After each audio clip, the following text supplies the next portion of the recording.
Welcome back, everybody, to another episode 26 of the League Report Pod. We tried to do that. We tried to announce the episode number again last time. I said 25. I got the number wrong, but we're back. A lot of action going on in the NBA. A lot of crazy stuff. A lot of good stuff to react to. How have you guys been feeling about the start of the season so far? Like just general reactions and all of that. We're gonna get deeper into it, but have you guys been satisfied with the start of the season so far? Yeah, I have. Yeah, I can say I have. It's been high flying, a lot of action going on. I love it. It feels normal. I know I said that a couple weeks ago. It feels normal now that basketball is back, and I have something to look forward to, like in the afternoons every day. So yeah. What's been weird for me, I don't know if a lot of people notice this. I told Ty this last week. The Warriors, this is the first time they playing like with their new crowd in San Francisco. Yeah, because remember right when COVID happened, that's when like they couldn't have fans in there. So yeah, that's true. Are actually allowed to see them in San Francisco as a whole. So that's kind of true. I think Toronto, this is their first time being back home in almost 2 years, not 2. Yeah, they were in Tampa Bay the whole last season. That's why I gave them a pass, because they were kind of iffy last season. That's why I gave them a pass, because they were in Tampa Bay the whole time. But yeah, the thing about Golden State is good to see those fans back. I think they have like a 5-game homestand over the next couple of games, I think. So it's going to be good to see that energy. We've gotten a sense of it already. Hopefully we're able to see it in the playoffs. It looks like we're going to be able to see it in the playoffs. It'll be dope to see because Clay is going to be back and all of that. So yeah. What's his timetable? Is it still December 25th? I think it's Christmas. Yeah, it's Christmas.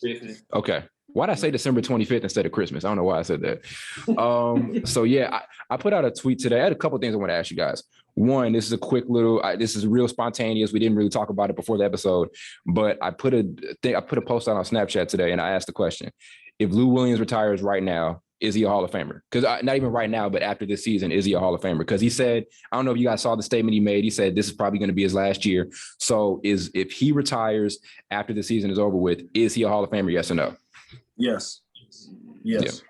Considering how other dudes got in with the criteria, I think he is. But my personal criteria, probably not. But considering how other dudes got in of his caliber, he should, if that makes sense. Yeah, it's a different. I was thinking about it because somebody else responded and said probably not, but we have to judge him differently because he's a six man. Obviously you're not having too many six men who are all stars. I think Manu was one. Yeah. Can you name another all star six man like Jamal Crawford was never one? Maybe John Havlicek. Maybe John Havlicek is the only other one I can think about. But Ben Gordon was never. Was never an all-star. Yeah. I think pretty much like you said, Manu was probably the only one, but he wasn't making a whole lot. Yeah, he made like 2. He's like the best six man ever to me. So yeah. I think he is. You look at his resume. I think he's got 3 six man of the year awards. I think just by that standard, you have to throw him in there. He's a guy that I think the people have appreciated, but I don't really know if the league is appreciating him. Because I think what was the thing, Blake? He said it a while ago, and I want you to check me on the number. But how much was he being paid? It was an amount that he never made over. I think he said he never made over $10 million or something like that a year. I think so. So. I'm pretty sure. Yeah. It's either like 10 million or he hasn't reached a certain. No, I think it's 10 million. I think it's 10 million because if you really look at it, I don't really recall him signing that big deal. Really. Yeah.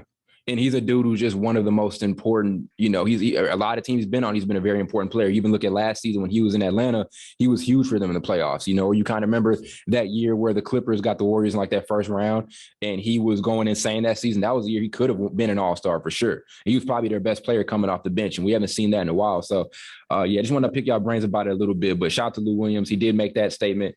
I don't know. I haven't really checked on his production this season. I don't know how great it's been, but shout out to him. Hopefully he can.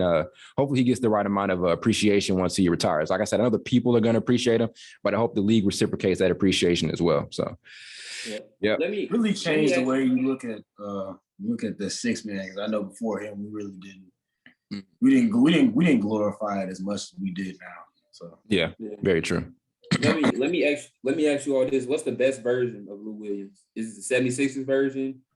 You'd have to say You'd have to say that version of him that was in, remember the Clippers year where they lost, like I said, I mentioned it, they lost in that first round to the Warriors. Remember Kevin Durant and Pat Bev were getting into it that series or whatever. That's probably the best version of him. He had a good year in Atlanta. When he was with the Clippers, that's where I think he was his best self.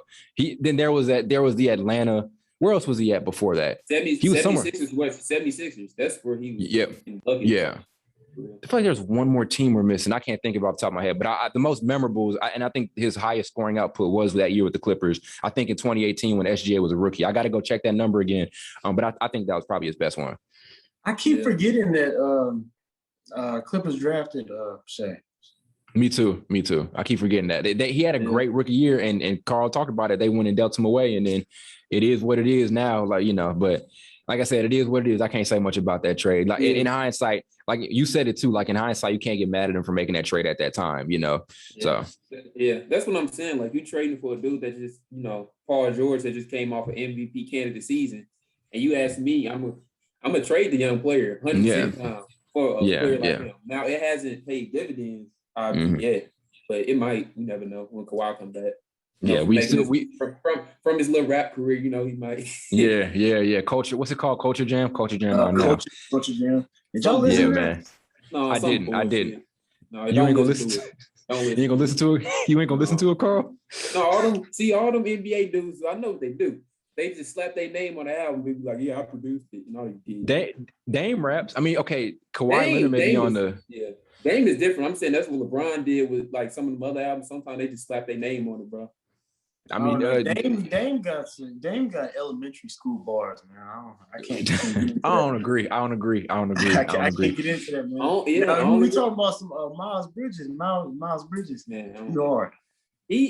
Dame said something the other day. It was no elementary school. It was a deep bar. I'm trying to think what he said, but you all can talk because I gotta remember it. Dame probably got the best bars in NBA history. Shaq rapped. Who else rapped? Shaq rapped. Kobe tried to rap for a little bit.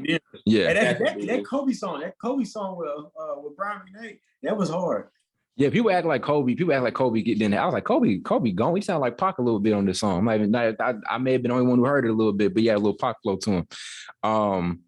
But I mean, Kawhi may be on the DJ Khaled side of the game where he's doing the put everybody on my album thing, and then during the curating or whatever they want to say it is. Shout out to Kawhi, man. He's out here doing his thing, doing it. Nobody knows what he's doing, but he's doing it. So shout out to the man. I put out another tweet, and I want y'all to reaction to it. I said in 5 years, this is going to end up being the hierarchy of NBA point guards. And I'm only looking at current guys. I'm not really thinking about who's going to get drafted. And then I don't know that right now. I'm just looking at current guys right now. So at number 1, I had Trae Young. At number 2, I had LaMelo. At number 3, I had Ja. At number 4, I had De'Aaron Fox. And at 5, kind of like as a mercy type of thing, because I had to get a veteran in there, I put Damian Lillard in there. Does that sound accurate, or how would you guys readjust that list? So you said in 5 years? Yep, in 5 years, I think that's what the hierarchy of the NBA point guard position is going to be. So Steph is what, 33? 33. Yeah. And somebody just swiped up and asked how old is Steph. I said at that time Steph's probably going to be in 5 years. Steph's going to be 38. He's still going to be, he's still going to be shooting it well, but I don't know if his output is going to be the same as it is now. Or whatever. Dame was kind of a dude I just threw in because he's a vet, and I had to show some love to the vets there or whatever. But I mean, is there any way you guys would rearrange it? You wouldn't put Lonzo up there? Okay, who would he take? Okay, whose spot would he take? I don't know. I know Dame is Dame, but he'll be 36. Yeah. So I don't know if he's still gonna be really putting out what he's doing now. What about the young guys? I'd go with somebody younger. Maybe Shea if they Shea is one. But then there's also this. Think about the debate between some of these young guys right now. Trae Young, LaMelo Ball, John Morant, De'Aaron Fox. How would you order those guys? Like, I think that's where it really Luka? Oh, my God. I forgot Luka. Yeah. But no, I didn't say nothing with you about Luka because he plays like both. So I didn't really say nothing. Because there's times where he plays shooting guard, and so I don't know if that's true. Because some dudes in NBA, like I talk about, it's positionless basketball. Some dudes play shooting guard, sometimes they play point guard. So I don't even know if I would really Yeah, who knows? Like you said, who knows in 5 years he may go back to playing the 2. You never know. So, but would you guys order that Trae Young? I think I went Trae Young. LaMelo, Ja, De'Aaron. Would you guys order that any differently? I think that's where it gets tough. I'll put Ja over LaMelo. Yeah. What about you, Carl? I'm glad you showed. I'm glad you showed De'Aaron some respect too. I had to. I'm thinking I might put LaMelo at 4 and De'Aaron Fox at 2. Okay. I mean, no, let me say this. I put Ja at 2, and then I put De'Aaron Fox at 3, and then LaMelo at 4. That's what Okay. All right. I like that. Question right now is I had this debate with a couple of other people. Right now, John Morant or LaMelo Ball? Who's a better point guard? Ja. I say Ja right now. The way Ja's scoring is Ja. Yeah, I say Ja. Yeah. Now, and I'll say this, when the dust settles, and I don't know if he's going to average 30 for the entirety of the season, but when the dust settles, I could see a world where they're probably around the same point per game average. You know what I mean? But at the same time, LaMelo's team, and also we could see like both of them be on playoff teams as well. So I think we're gonna be having that debate for a minute, because I can see them being in a very, very similar situation and position for the next couple of years. So, and I had that debate with a lot of people. So just wanted to ask y'all that one. Yeah, because last year I was thinking, LaMelo Ball might end up eventually being better than Ja. Then Ja starts off the season like this. I'm like, I'm not really even thinking about that no more, because LaMelo can score, but if Ja keeps scoring at this level, there's no comparison as far as scoring. Yeah. The only thing LaMelo probably does better, would you all say he passes better than Ja? Yeah, that's the challenge, though. Defensively, Ja probably has a higher. Well, I think LaMelo has a higher ceiling on defense. You're right. None of them really great at defense, but it's the young players. Though a lot of them want to score. None of them want to stop nobody. But if defense cool again. Yeah, if LaMelo wanted to lock in and play defense, he can easily be all defensive player. He's like a 6'8" point guard. So like if he wanted to lock in and do that, without a doubt. I just wanted to pick y'all brain about that one. Were there any other thoughts on that list? That's a good list. Yeah, it is. Proud of it. Yeah, that Trae Young will probably stand at one. Only thing with Trae Young, his shot selection still pisses me off. Yeah, and maybe you got people settling around the court and trying to make plays, and you just shoot a stupid shot. Yeah, but that's what that green light. So. They did, but that's one difference. Yeah, that's one difference. Remember, we used to argue about this all the time in high school when Trae came out of college at Oklahoma, and then we were saying he's the next Stephen Curry, and I was saying, well, that's true. They both shoot deep threes, but difference is Steph paces himself a little bit better. Trae will come out the gate and shoot a half-court shot. You know what I mean? He'll do that. You know what I mean? And it'd be a bad shot sometimes. I saw him. He had a pick and roll with John Collins. I forgot who they played. There was a pick and roll with John Collins. He's double teamed. They come out to double team him. John Collins is wide open under the basket on the roll. Trae can make that pass, but he shoots from like however many feet out. Like he shoots way beyond the 3-point line. So his shot selection is very questionable. I think that's something you got to check on. But I mean, but a lot of that comes with maturity, and I think 5 years is a long time by NBA standards. So I think he'll get it right by then. He'll be. I mean, we're coaching. Well, this is only his third year. This is year what? This is year 4. Year 4? 4? 3 or 3? Jeez. Yeah, I think it is 4. It has to be 4. 2018. Okay. Yeah. Yep, it's 4. Right. Yep. So he'll get. It'll eventually do it. Eventually, it'll be. I think it'll be fixed with coaching. Yeah. He's still relatively young. NBA. Yeah. Carl kind of. I don't think so. If you still shooting it like this by year 4, bro, I don't think that's ever gonna change in your game. If you still doing this, because the thing is, he's a good shooter. He just takes bad shots. Sometimes. Yeah, he takes horrible shots. So he's a good shooter. So that in his mind, he's like, I'm a good shooter. I ain't gonna stop shooting shit. Yeah, maybe.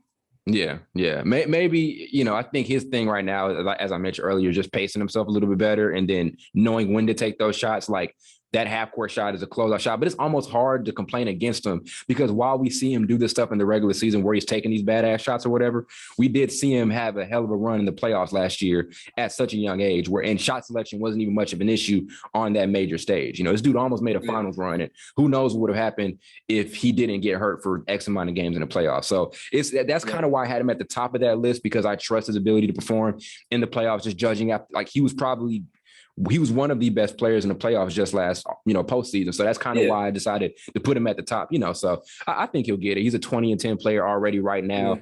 Hell of an offensive juggernaut, hell of a mind on the offensive end. He makes some of the best reads in all of basketball. And if he just continues to refine that, he's going to be ridiculous. He's definitely going to be one of the best point guards of all time when it's all said and done. Yeah, he probably got he don't got the worst shoes on this list, but I don't know about shoes. I don't know. Adidas, I don't know what they were doing in the marketing office. They must be in there passing something around, but I didn't even know he was signed. I I didn't even know he was signed to Adidas. Yeah, he got it. He just got his own signature shoe. The thing with these signature shoes now, they nowhere near how good they used to be when we was in middle school. That's true. Them shoes are terrible, man. I stopped paying attention like around high school. Like I was big on the KDs when I was in middle school, but when I got to high school, I stopped giving a fuck, honestly. Pretty much everybody wear Jordans and casual shoes now. Yeah. That's true as hell. That's hella middle school. Those first PGs that was dry, those are the best hooping shoes. Yeah, Paul George is nice. You don't see people wearing them big ass LeBrons no more. Them heavy ass shoes. You hear big ass stomping people walking up and down the court. Yeah, nobody playing in them. But they look like space boots. Damn astronaut shoes. Them shoes are made for him. You know. Yeah. But I wanted to since if Luka was on this list, I wanted to say, I remember in the playoffs, remember we was debating like who's better, Luka or like Trae Young. Mm-hmm. I would have said Luka simply because of size. To me, he's a better. Who's a better shooter? Is that a fair question? Trae's a better shooter than Luka. Right. Okay, slightly. But I feel well. I don't know. Because Trae's. I feel like you go ahead. They're both great. I'm sorry to cut you off, but they are both great shooters. You know, I think Trae, that's the hook with Trae's ability to shoot, though. That's like the thing that separates them, because playmaker wise, they're almost similar as hell. You know, but I think what separates Trae from Luka, I'm not saying Trae's better, but I think that's what the big thing on the scouting report was with him, was his ability to shoot and his range and all of that. So I say Trae's probably got better range than him. I'd say Trae's a better shooter. Because at taking bad shots, I think Luka's way better him at making bad shots. Because of his height problems. He takes them deep threes. He takes them deep threes and he makes them at a higher clip than Trae. I swear. Yeah. I don't even need to look it up. Really? I mean, Luka didn't even take a lot of deep threes, though. Think about them step backs. That one he just took, That was 2 or 3 days ago. Yeah, that was one. But I don't think that. Yeah. No, because I saw a number actually on Doris Burke put up a number, your favorite commentator. She put up a number and Trae's got the best. Trae actually has the best percentage from I forget what the range is, but he's got the deepest range. He's got the best percentage from that area. He has a better shooting percentage from way deep than Steph Curry actually. So I think Trae's a better shooter. Yeah. I don't know if I believe that's that. I do. How can't you believe this? It's from the. Over Steph. I'm saying he said better percentage than Steph. I don't know. Maybe I might be wrong, but Trae, Trae pulls from half way more than Steph though. Trae will literally just walk up and just pull from half. Steph won't do that till he's high. You know what I'm saying? That's the difference. Yeah. But I would figure, what was it? The stat off this season? Yeah, it was this season. I think it was this season. Maybe count a little bit off. I don't remember what the timeline on it was. It may have just been this season. But what I can tell you is, he was definitely shooting them from range at a higher clip, than anybody else in the league. So with the point guard thing, it just depends on if Luka, because I feel bad for leaving Luka off the list, because if Luka's staying at the point guard position, then he's going to be the best. Because I just think he's going to be the best player in the NBA in the next 5 years. It's a matter of if he's going to continue to be a point guard. Might be 3 years. Might be by next year. Could be. I mean, some would say now. I remember Carl was almost ready to say now in the playoffs last season. Oh man, if he would have got that team to the finals, I don't even care if he would have lost. Yeah. Honestly, no. If he would have kept up what he was doing against the Clippers, I probably would have said it. And those first 3 games, he was torching them. He was, and I'm glad you guys mentioned that. That segues perfectly into our next segment. And I wanted to ask you guys about your biggest disappointments and your biggest surprises so far this season. And I want to go, since we were just on the subject of Luka, I want to talk a little bit about Luka, and really the Mavericks team as a whole. And I wanted to say they're probably one of the bigger disappointments right now this season, just because what was the biggest issue? Ask y'all this. We all know the answer to it. What was the biggest issue with the Mavericks from last season coming into this season? What was the thing that we just knew they had to get better at? I guess more scoring besides Luka, I think. Having a second option, right? And then you look at this season, and there's still not been anybody to really establish themselves as that. And we also talked about it during the offseason. They didn't really even get anybody to become that second guy. They went out and got Reggie Bullock, who's just a role player, and they just got a bunch of role players here and there, but there was never anything to indicate there's going to be this consistent second option on this team. And you look at him now, it's still just Luka and everybody else. And obviously Porzingis has been hurt, but even when he was there, those 3 games, he sucked. you know, and the Mavericks team, they have a brand new coach, but defensively, they don't look that much better. They're pretty solid defensively. I think they're somewhere within like the first half in the NBA in terms of defensive rating, but offensively, they're still pretty average. You know, there's not great production outside of Luka on a game-by-game basis, and it's still a small sample size, but they're a disappointment to me because there's just been nothing so far to indicate that they're that much of a better team this season compared to last. And this is a team that I think everybody wants to see take that leap and become a championship contending team this season, because we've seen what they've been the last 2 years. They've gotten first rounded by the same team. And then now I don't think I've got that level of confidence, you know, that they're going to be able to do anything differently. So that's one team I wanted to throw out there as a team that's been pretty disappointing. Luka hasn't, you know, but the Mavs as a whole have been pretty disappointing. So I want to throw them out there as one of the bigger disappointments of the season. Yeah, I mean, I don't know, because it's like 6 or 7 games in. I think people need to realize it's only 2 weeks of the season. So that's where I kind of like feel like I gotta, reevaluate teams by like Christmas.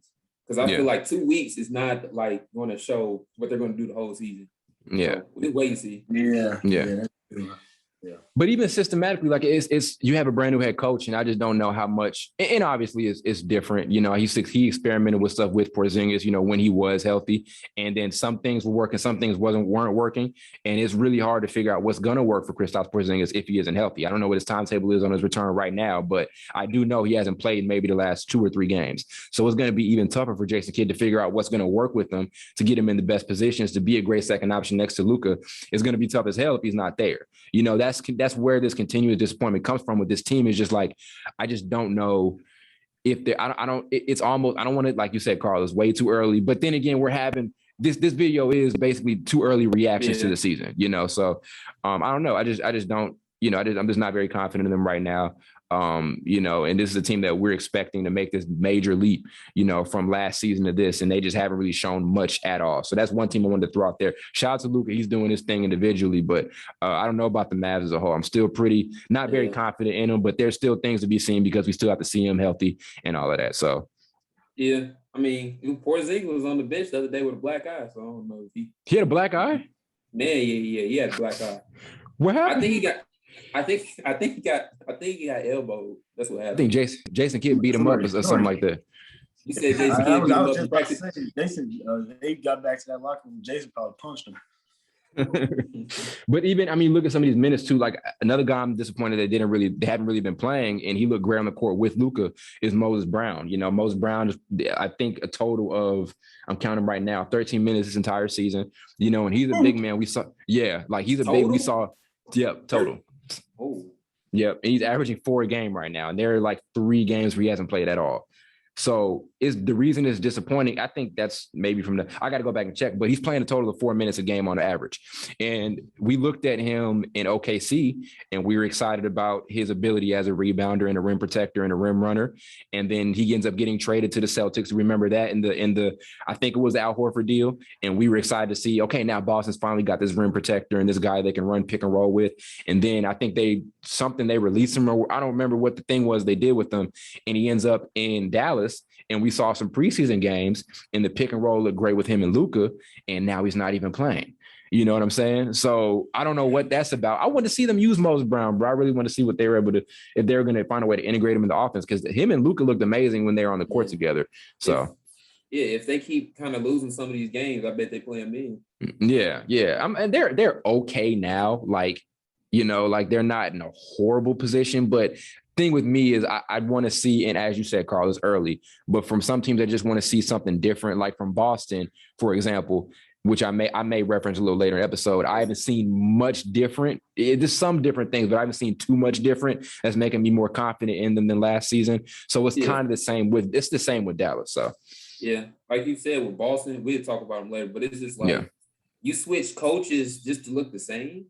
Yeah. And granted, I think for new coaches, and I mentioned this, they have to try to experiment with stuff and see what works. And it's still very early in the season. But, you know, I may be going a little too hard, you know, because like I said, Ime Udoka is a first-time head coach. Jason Kidd is not a first-time head coach, but still he's trying to work with the roster that's not going to be fully healthy for the entire season and figure out what's works. So, yeah, I mean, that's kind of what I'm thinking. You still got to change some stuff up at least. Yeah. Because now Celtics and the Mavericks, they look the same as they did same as they did last season. It's like you got a pair of dirty drawers on. It's like you got a pair of dirty drawers on. You try to take them off, put on another pair of dirty drawers. So you got the same thing on.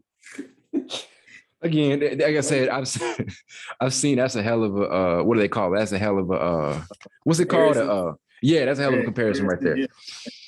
But I mean, like I said, I've seen Udoka do some different things. You know, that's why I think I may be going a little too hard. But I've seen some level of experimentation. You know, we just have to see, and it's going to be tough with Dallas, like I mentioned, because kids got to find a way to get him integrated in the offense. And I'm just not confident he plays more than half the season. That's just me. You know, we haven't seen that a bunch from him. We haven't seen a fully healthy Kristaps Porzingis since maybe year 2 or year 1. And I could be wrong about that. So, we will see what Dallas does. You know, they've been off to an okay start, but nothing to be super, super excited about. So they've kind of been a disappointment.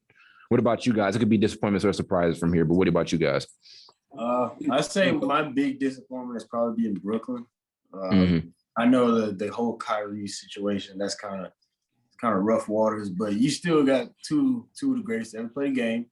KD, Harden, and a whole lot of other role players. He paid Joe Harris that big money. He done next to nothing. Harden is being Harden. I honestly, I know it's been early in the season, but I kind of see this continuing because I was watching I think it was something on Twitter, like some kind of video or something like that, and they were talking about how players now they're not practicing the score, if you would. They're practicing the they said they're practicing to get fouled. Yeah, we mentioned that last episode. Yeah, for sure. They're conditioning themselves to look for the foul instead of trying to go score. Now you see why Trey is struggling a little bit. Harden is struggling a lot of it. I think he's only attempted, I think, under 5 free throws a game, something like that. Man, it may be less. Man, I know they've been complaining about it, but still, dude, you're one of the best. You've been given the title of being one of the best scorers. I think Charles Barkley said he was the best scorer he's ever seen like 2-3 years ago. And now we're getting this. So do what you were doing. Do what you were doing. Yeah. I think, and I'm glad you brought him up because maybe there's some hope that there's some level, because he had a great game, I think Saturday maybe. And then I don't know if it was Saturday. It may have been sometime last week he had a good game. Then he comes back and gets a triple-double. But even with that triple-double, it was under 20 points. You know what I mean? So, yeah, hopefully he can get on the right trajectory. And then there's obviously the memes. And he mentioned last episode that he wasn't conditioning the way he should have been. Then he comes out and says, did you guys hear what he said? He said, I haven't had time to play pickup games or whatever, you know. Yeah, he said it's been all rehab all summer. Yeah. And maybe he was with 4PF and all them all summer. That's what he did. Little baby, all them rappers. Yeah, but maybe that's true, you know, and that may be the same situation. We make Zion jokes every day of the week, but you know, when a guy's rehabbing from an injury, and as we mentioned last episode, the injury was major, and he almost wasn't supposed to be playing in the playoffs last year, you know, so that could be the case that he's trying to get back in shape. And the biggest thing about Harden is he just doesn't look in playing shape. I don't think that's much of an indictment on him and his work ethic. I think that's more of a thing about athletes when they get hurt. It's a real thing that their conditioning obviously is going to, you know, go down. It's not going to be what it used to be. So I think that's a situation with him. Hopefully he can get his rhythm going. Hopefully he can get up to that upward trajectory, but he has been the most disappointing thing. And when he's able to get it going, that entire Nets team is going to get it going, you know? So that's, you did basically say that when Harden gets it going, a lot revolves around how well Harden and KD play together. And I think he'll get it right at some point. Yeah. My thing is with athletes, when they like hurt or they're rehabbing, some of them still might stay the same weight. They're just not like conditioned, but it clearly looks like to me, he wasn't eating the right food either. If you're looking at him, he doesn't look the same weight. So just because you're not conditioned, I mean, you have to just throw away your diet. I remember last summer, he said he had lost like, 30, 40. I think this was summer of 2020. He gained it all back. He gained it all. Yeah. He dude said he had lost like 30 or 40 pounds, and now or 20 or 30. Yeah. And there's some things to be excited about Brooklyn, you know, like I think LaMarcus Aldridge had a couple of really good games, and we've seen flashes of how good their role players could be. I'm glad you mentioned Joe Harris. Yeah, Patty Mills. And I'm glad you mentioned Joe Harris. He's been pretty disappointing this season. When he did, and with shooters, Joe Harris, I don't think Nets fans really embrace Joe Harris because they've been on him for a minute because some of the things he's out there, like there are games where he's not shooting it well, and his role is to get open and knock down shots. But I think with him, he'll find a way to get into his rhythm. I think a lot of it's just rhythm with Brooklyn right now. They've gone through a lot, like Blake mentioned, the Kyrie situation. It's a rhythm thing, and I think they'll get it going at some point. On a scale of 1 to 10, I probably put my and 10 being the highest level of concern. I probably put my concern for Brooklyn at 2. I really think they're gonna get it together. It's just a matter of getting into the rhythm and getting to the swing of things, especially for your shooters like Joe Harris, and James Harden. But Harden's still distributing. The turnovers are hurting a little bit, but those are things he'll just get right. And who knows? Maybe that we're not gonna get too much into the smack back vaccination, but I was just about to ask y'all. Y'all think? You think we'll see Kyrie back this season? It depends on the mandate. That's what it comes down to. You know what I mean? I don't think he's gonna. As long as the mandate's up, he's not gonna play. You know what I'm saying? I just think that's the reality. So it depends on what the mandate's gonna end up being. But if he's able to come back, then this team's gonna be right back at it. But I think a lot of their issues right now can be fixed. And as Carl and I have always said, they're a championship level team even when Kyrie's not there. It's point blank period. You got Kevin Durant and James Harden. So James Harden, he just, I don't know. If by the end of the season or like when the playoffs start, if he's still averaging under 20 or just 20, you're going to make people question like, wow, was he only averaging 28 to 30 because of fouls? Yeah, true. No, very true. That's big time true. Yeah, and then that's kind of going to ruin the argument when people have called him the best scorer of all time. That's kind of why I haven't ever called him that, because I just see the way he gets 10 extra points by, some calls that shouldn't really exist. Like, you shouldn't be able to drive to the basket and put your arms out. A foul is something that shouldn't be expected, if that makes sense. Yeah, that's true. Carl, that's true. What it really is, don't you, Carl? Yeah. What'd you say? I said, you see it for what it really is, don't you? That's what it is, man. Somebody made a point that these foul calls, they're just kind of like vetting it right now. Like I think the refs are testing it to see, how everything works. And by the middle of the season or the end of the season, they're going to adjust and they're not going to be as like stone cold on, the no calls. You know what I'm saying? I think that's kind of where they're at right now to see where the state of the league is at. Right now, everything is an uproar and everybody's, the league is more physical. We back to 90s basketball. Maybe they're weighing it out right now to see how it's going. And then they're going to finally reach a point to where they're like, okay, this is what's going to work and this is what's not going to work. And maybe they'll relax on it just a little bit. I've heard that point used a million times, and that may just be true. They're just kind of testing the waters for it a little bit, and then they'll adjust at some point. So that maybe that's the truth. I pray they keep him in, because I was getting tired of you tap somebody on the shoulder and they call a foul.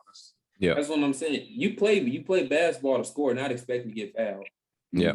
Like, I'm not trying to score on you. I'm like thinking, okay, if I go to the right wing and if I just nudge my shoulder into him, I might get a call. If I lean into him like this, I'm going to get a foul. Man, play the game. And to your point, but to your point, Blake, I swear to God, they probably do just spend half of off season just figuring out how to get fouled. You know what I'm saying? Now, that's not how James.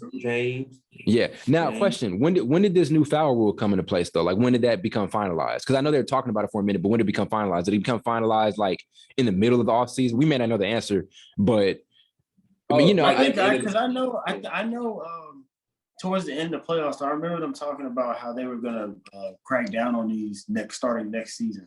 So I know that's probably as early as I heard them talking about it. Probably like tail end of the playoffs last year. They knew. So they knew. They would still practice. They said we're gonna get these fouls anyway. They just finalized it like right before the season started. They knew. Yeah. So I don't know what the excuse is. I don't think they knew it would be like this like strict of that. Yeah. Yeah, it's weird to watch because I'm not used to it, but I'm at the same time, like, I'll see stuff. I'll say, oh my God, when you see a game and you see somebody, you think somebody got fouled, you're like, that's a foul. But then, I'm thinking that, but then I'm like, oh wait, I got to adjust my mind to the new rules, basically. You know what I mean? But I'm cool with it. They condition you. Yep. They condition you to think that. Yes, they have. They've been doing that for a minute, and like I said, you gotta you got to, give James his flowers for being able to juke the system, but you got to be able to adjust with the system as well, point blank period, so that's kind of how that goes. So, yeah, I think Brooklyn, all in all, I think Brooklyn will get it right. But, I think at some point they'll figure it out. They've been on, they've been solid the last couple, nothing amazing just yet, but I think they'll start moving in the right direction. There's too much talent on this team for them not to. Yeah. It's kind of been hurting Joel Embiid too. I don't know if you all really been paying attention. He's been kind of hunting for fouls too. Because remember, like last year, the last 2 years, he's been like, he will like deliberately not even really try to score. He'd just be looking at the ref and then he'd just go across the defense. You know what I'm talking about, Ty? Go across the defender's arms all the time. Joel is probably the most annoying with it because he's a big man. You know what I mean? It was cool seeing Harden do it because he's a guard, but Joel's too big to just sit and hunt fouls. He was the most 7 annoying feet, with it. like 280. 7 feet, 280, hunting for fouls. That boy scared of contact. That's what that is. Yeah, he was definitely the most annoying with it. And yeah, to your point, points per game are down. Last year, he was 28 a game. And at this point, he was definitely around 28, 29, 30 a game around this point of the season last season. He was at 30. Yep. He's 21 points a game. And free throw numbers have to be down. I know I saw another statistic on that. I saw a graphic about it. So, hopefully, like I said, these guys are going to be able to adjust. I think both players and refs are going to adjust at some point this season because I like it, but I don't think these types of no calls are just going to stay for the entirety of the year. So we'll see what happens at the end of the day. But I'm satisfied with it. I'm cool with it. I'm cool with these no foul calls. So, Carl, were there any? I know there were a lot for you, but what are some surprises or disappointments for you early on this season? I've been surprised how I know early. I think the Wolves, they like 3-2 now. Or since they lost to Denver the other day, they should have won that game really. But they've actually surprised me how good they play, even though they lost that game the other night. I feel like they honestly can make a play-in run. Yeah. I honestly feel like they can be an 8 seed. I feel it depends. Like if they face off against the Grizzlies or something to get into the play-in, I think they have a good chance to beat them. Yeah. Night by night, they can. I mean, like I said, it's tough right now, but if they can keep it up, I hope they could keep it up. And we've talked about it the entire offseason too. They had the talent to keep it up. You know what I mean? I remember something I said, I don't know if you guys remember, but I remember saying this team doesn't have any good defenders. Look at them now, and they've been off to a very good start defensively, and that a lot of that's, you can attribute that to, some of the great young defenders they have. We talk about McDaniels and, we kind of forget Pat Bev is there too, so not only what he's going to bring on the court, but he's probably in some of these guys' ears, telling them to do X, Y, and Z on the defensive end. Anthony Edwards is, showing more of a willingness to play defense. And he's a guy that if he wants to, he can become an all defensive player if he really put his mind to it. He's got the physicality to do it. I think they could. It is a matter of if they can keep it up. It's a matter of consistency with them. They're not at a lack of talent. They just got to stay consistent with it. So, yeah, you mentioned Pat Bev. I don't know if you saw what he did during the weekend. Valanciunas is about to shoot a free throw. And he was on this. Yeah. What'd he do? He was about to shoot the free throw, and right when he got the ball, he just stood right where he was shooting and just looked at him. He's so ignorant, bro. It's funny. It's hilarious. And then Valanciunas pushed him, and then he wanted to fight him. I'm like, dude, you just I feel like you'd love to have him as a teammate, but as a fan, you hate him. You know what I mean? It's usually like you hate to play against him, and then you love to have a teammate. But I feel like it's you hate to play against him, and you hate him as a fan, but the teammates love him. Like he don't get much love outside of whatever team he's on right now. But I mean, you got to. No, I was just about to say he plays like that because that's what got him back into the league. So he's going to keep playing like that. Yeah, and I think he's kind of been a mind behind what they've been defensively. And obviously, when he's on the court, he's getting solid minutes. He's around the 20s, and you expect that from a vet like him. So I think he brings that culture. That's all people talk about when you went over there is the culture, the defensive culture and the competitive culture that he's going to bring to the table for this team. That's what he does, and I think he's instilled that. Now we got to see him keep it up. And as I mentioned, they're not at a lack of talent. They can definitely keep it up, if they keep their mind to it and all of that. So I think Malik Beasley is a guy I'd like to see a little bit more, production from. He's a guy who's been great the last couple of seasons, but his numbers are down, minutes are down just a little bit. So obviously production's down, but if he's able to get his offensive stuff going a little bit more, they're that much more dangerous. This is a team who has 3-4 guys really, if they wanted to, that can average over 18 a game. There's Edwards, there's Cat, there's D'Lo, and then there's Malik Beasley if he's able to get it going. So, and there's scores like Naz Reid off the bench and all of that. So, I'm definitely been impressed with their start for sure. Definitely been surprised. Hopefully they can keep it up. Yep. I might have to switch my old Wiggins jersey and go to that store. and tell him to take the numbers and letters off and go Edwards for me. I don't know. Whenever we mention Malik Beasley, it always makes me laugh, man. What happened? What was his situation? I forgot. He went to jail. What would he do? Think about it. You know when he was over there. What he was over there doing with putting his foot in bloody water. That's what he was. He was messing with who was he messing with? Scottie Pippen's wife. I showed y'all emails. He said, that man is he has issues. Oh yeah, he was weird. She a veteran. Yeah, she is a veteran. She's but no. But yeah, I mean, but his talent is there. Like that's what when he ended up going to jail for whatever he did. I forgot what he went to jail for because he did a little time. He did a little bit, but when he's on the court, he's hella good. Like people forget how good of a player Malik Beasley is, and so I hope he's able to get a rhythm for himself because he's been kind of iffy to get things started. But I'm glad they've been able to maintain. And I don't know, I forgot their record is over the last couple. Carl, you did mention that Denver game was one they should have won because it come down to like a messed up fast break. Yeah, they tipped the ball from Joker, right? And they had like they had a 3-on-1 and they somehow just flopped it. They passed the ball to dude. He had a wide open layup. He got blocked by Barton. And then Anthony Edwards had the ball and he missed the layup and that just ended the game. Yeah. So that was a winnable one. They almost stole one from Denver. This is the point that they were able to, stay competitive and hold on that late with that type of team goes to show you how good they are, Because like last year, if they would have played the game, they probably would have got blown out. Most likely. And I feel like the mentality here is different too. Like I feel, and it's funny to me, and we talked about this, and we had another group chat.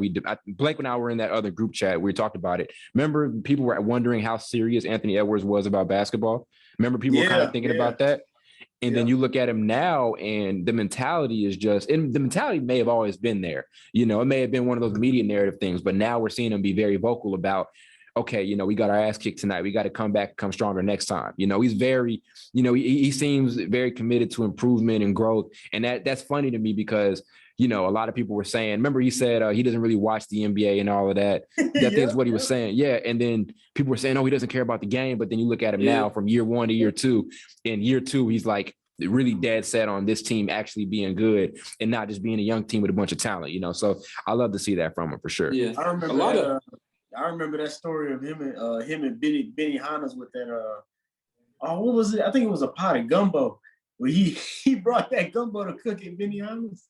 Yeah, like why? You're in a restaurant. Like, what are you doing that for? Anthony Edwards is hella funny. Funny. He's hilarious, bro. It's like he's not the only. That's hilarious. He's not the only NBA player that be like, I don't watch games. I've heard a lot of dudes say that. Yeah.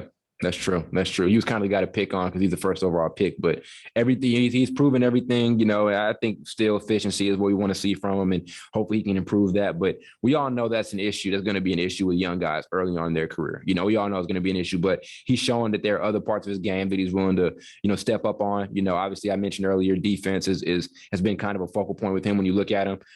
So yeah, shout out to Anthony Edwards and the Timberwolves.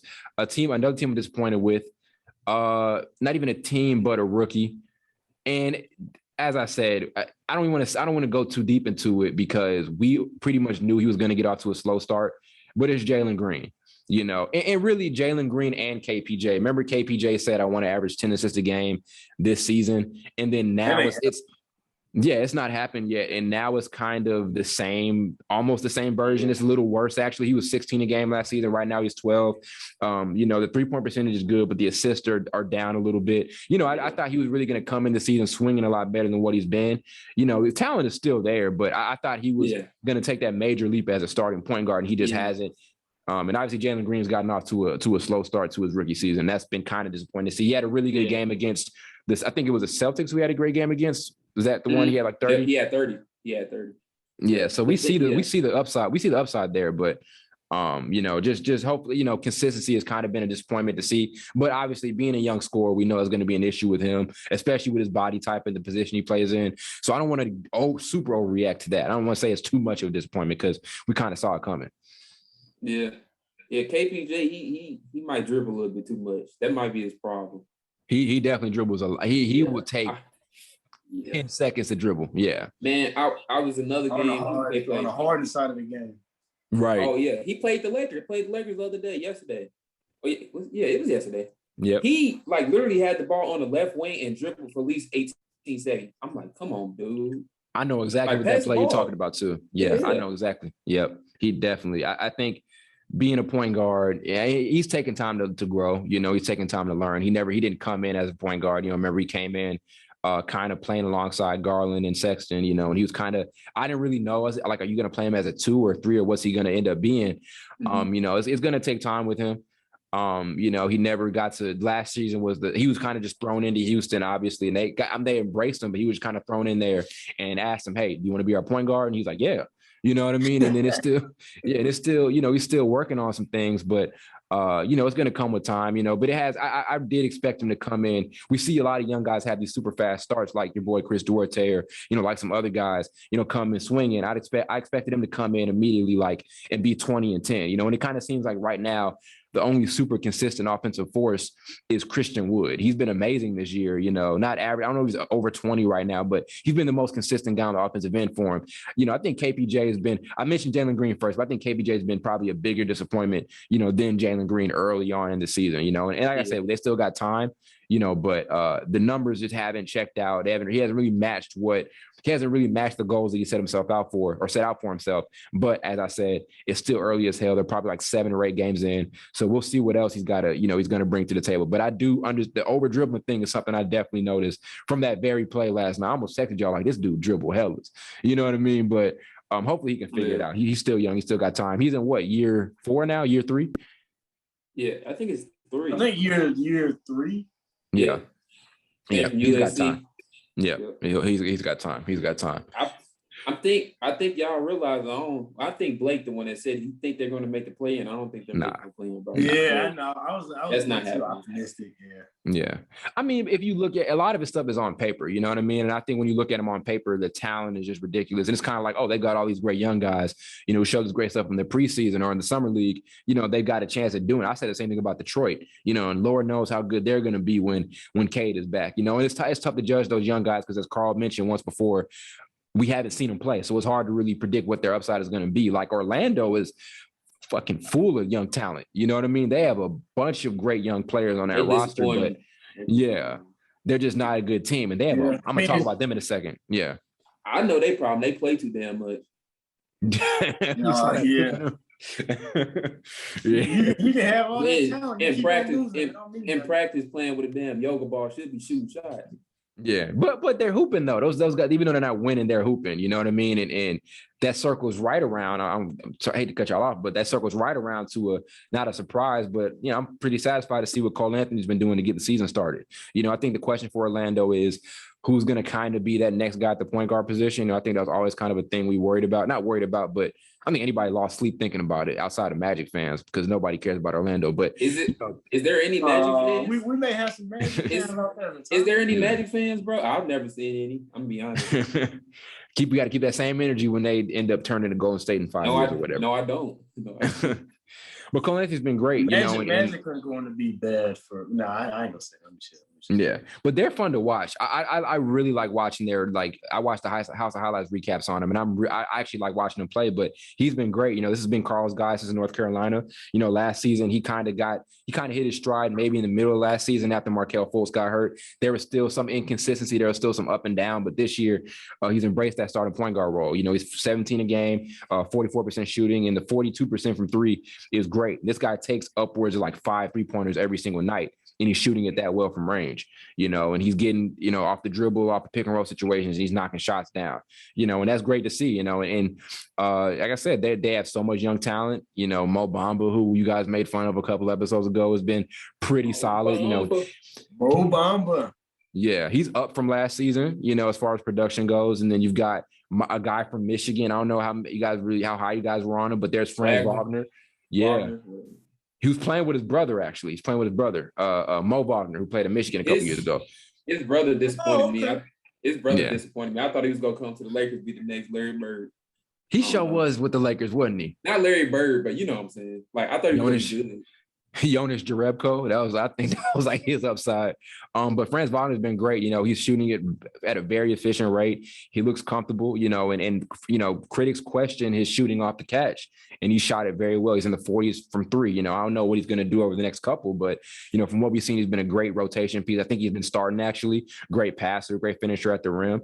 So as I said, they're not going to be good this season, but I enjoy watching our highlights because it's just great seeing how much talent they've got. They got to put it all together, maybe get a little more cohesive, but the amount of talent they have is off the chain. They were playing around hellas in that clip, but they're some of those guys are really putting their money where their mouth is, and they're hooping.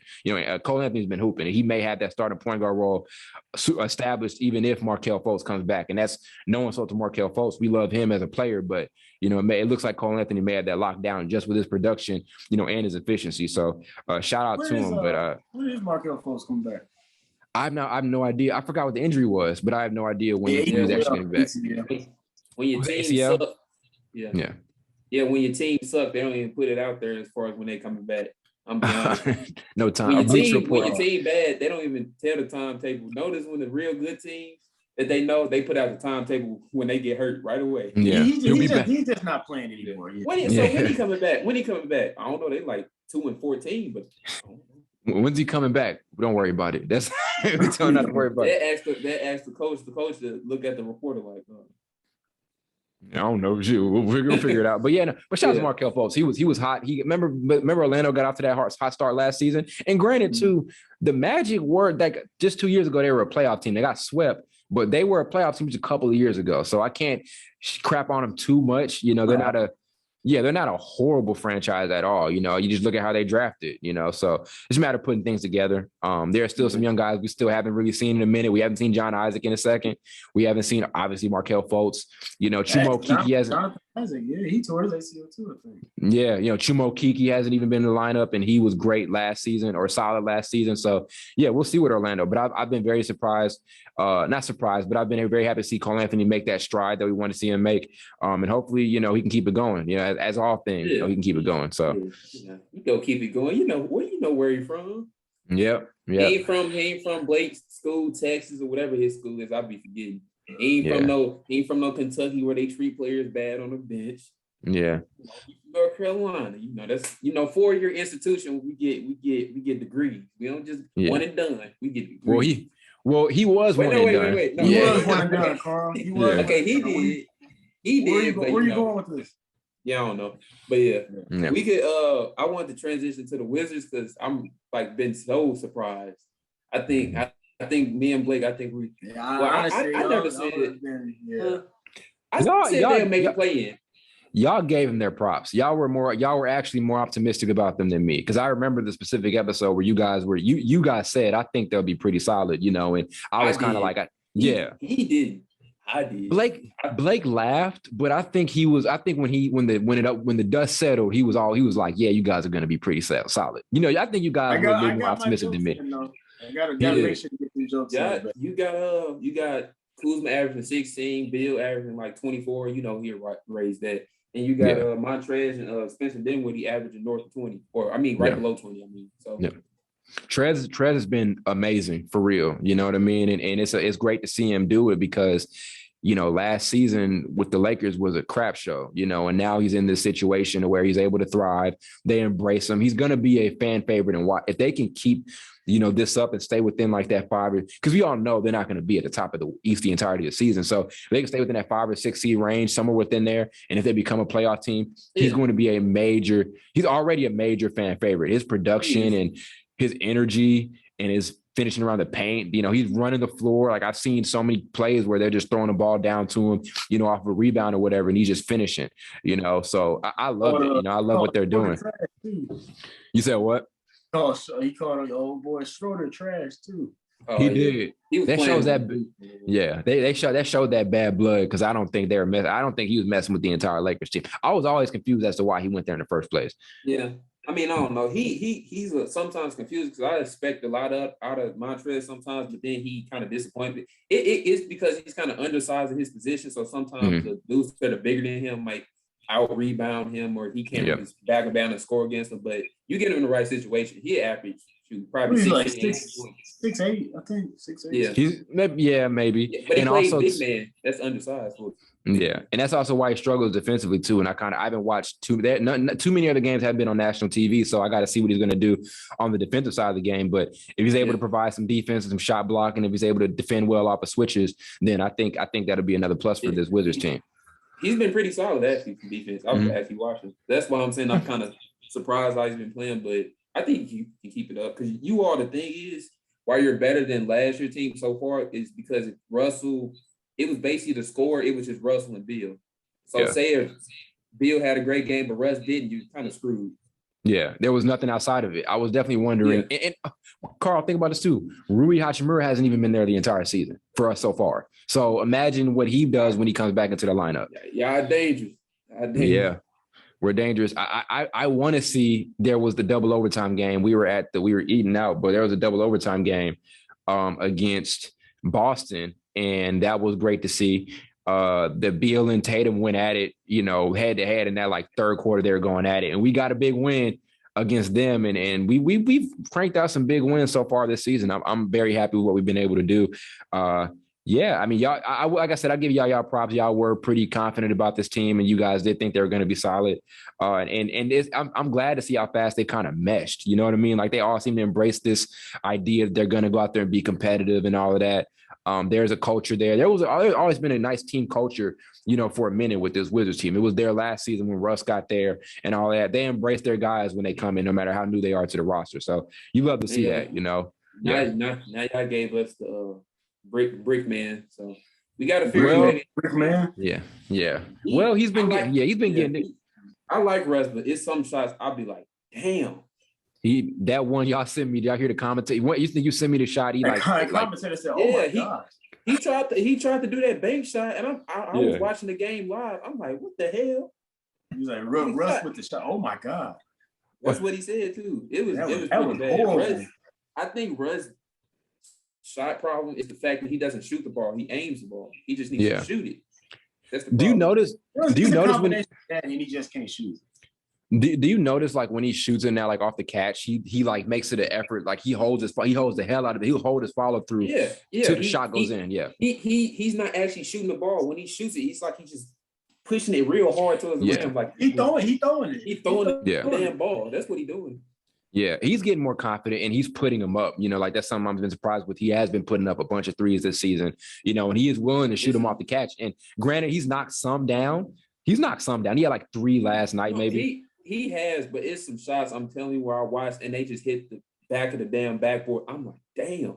Yeah. Like you'll be walking, say you be walking into your back turn and you playing defense backside against somebody else. You were a big ass brick. It almost scare you.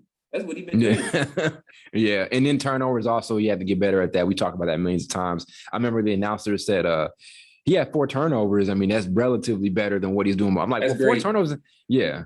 Like 4 turnovers ain't nothing to brag about. You know what I'm saying? Like with him, it is so far. Yeah. Melo, but I was going to talk about, I was just going to talk about Melo. If Melo keep playing like this, we don't need Russ to be that great. Right. No, true. Might not be Russ. Yeah. And here's the thing. That's the reason you get great role players is so when your star guys, obviously, when your star guys aren't performing, you want to be able to have guys around and playing at an extremely high level, point blank period. Melo's been amazing. Melo's probably him and Montrez, and maybe I can't think about it. Him and Montrez Harrell have probably been the 2 best 6 men of the year so far. There could be some other names. Patty Mills had a good start, but kind of fell off just a little bit. It's early still. But Melo's been great. There were a couple of times where he was the best player on the court for the Lakers, point blank period. And it's great to see. Like he's having his best. He hasn't averaged 60. He's averaging like 16 or 17 right now. He hasn't done that since OKC.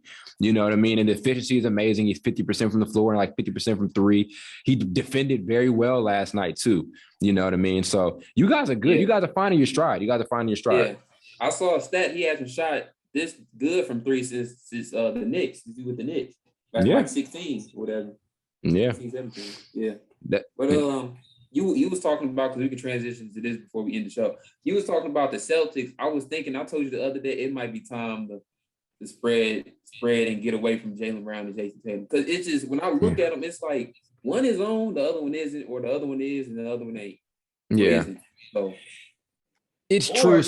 Or get a competent, some more pieces around him that are competent. That too. That's an option.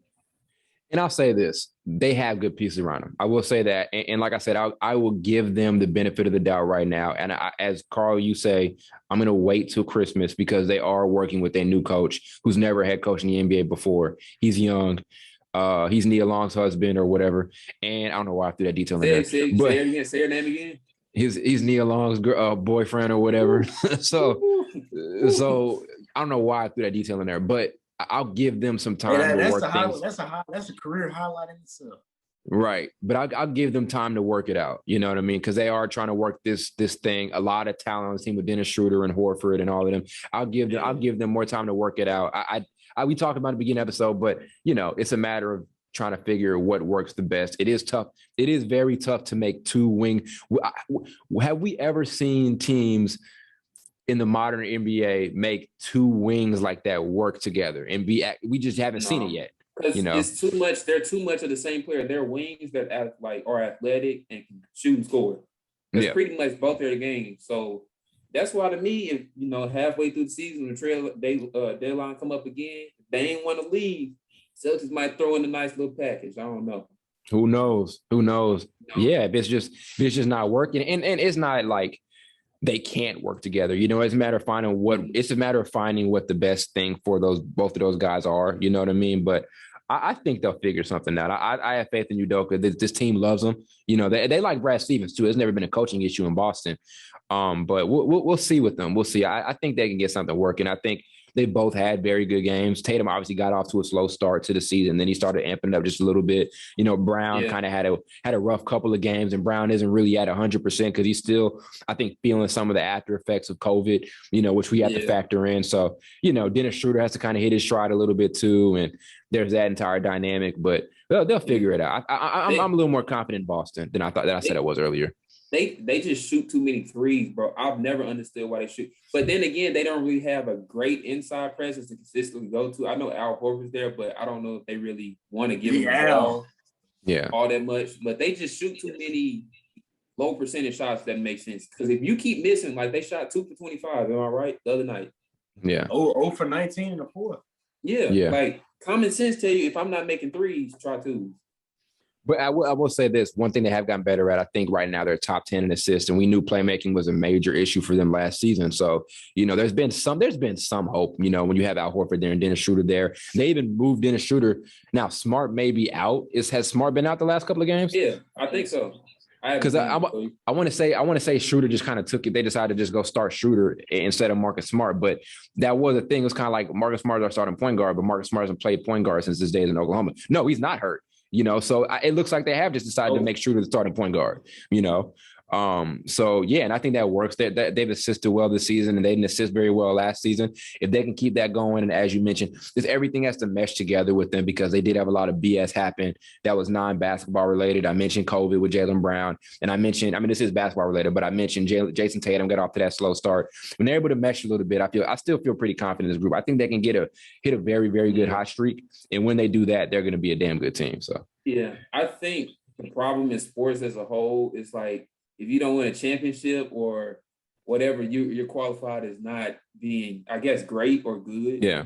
Like if you make it deep in the playoffs in any sport, they don't care. It's reality. So it's kind of messed up when you look at it from that perspective.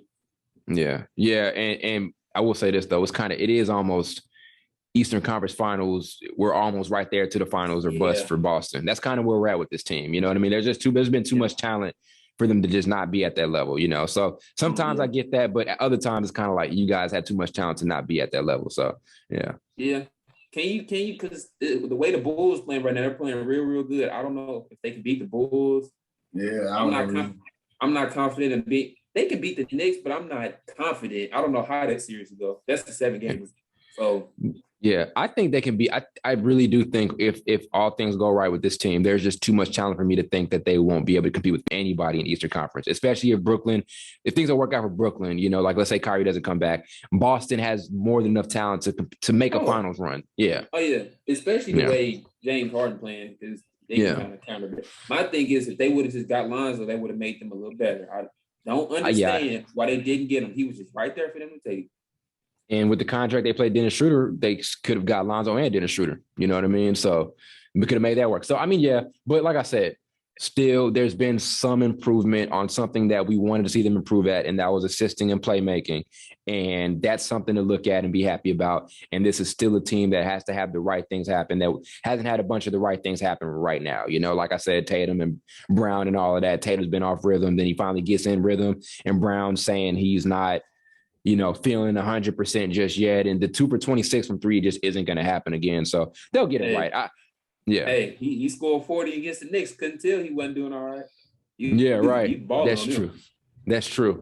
That is true. He did have that first. He did have almost 50. I'm just saying. I ain't saying you lying, but I'm just saying he almost had 50.